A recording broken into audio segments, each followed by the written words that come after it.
Let's dive right into how 2026 is totally rewriting the global rulebook for digital finance. See, stablecoin volumes just quadrupled. Crypto isn't a gamble anymore. It's literally core financial infrastructure now. Capital chases utility, right? That's exactly why crypto just snagged 45% of all fintech venture cash.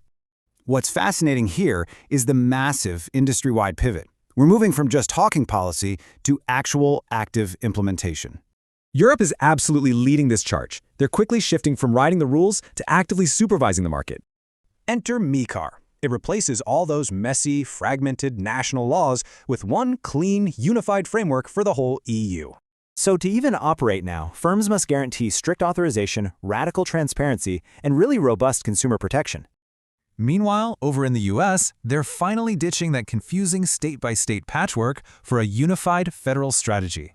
The Genius Act lays down clear rules for stablecoin reserves, targeting full implementation by early 2027. Through 2026, federal regulators are going to aggressively turn those statutes into strict, actionable pathways for compliance. At the same time, the Clarity Act is stepping in to finally settle the CFTC and SEC's turf war. So, what's the ultimate result of all this regulation? A massive forced professionalization of the entire digital asset stack. Those clunky all-in-one platforms, they're shattering into highly specialized, incredibly secure, and interoperable regulatory layers. This newfound maturity is actually unlocking huge institutional capital, heavily pouring right into B2B payment infrastructure. Asset managers actually expect to double their digital allocations by 2028. We've officially crossed the point of no return.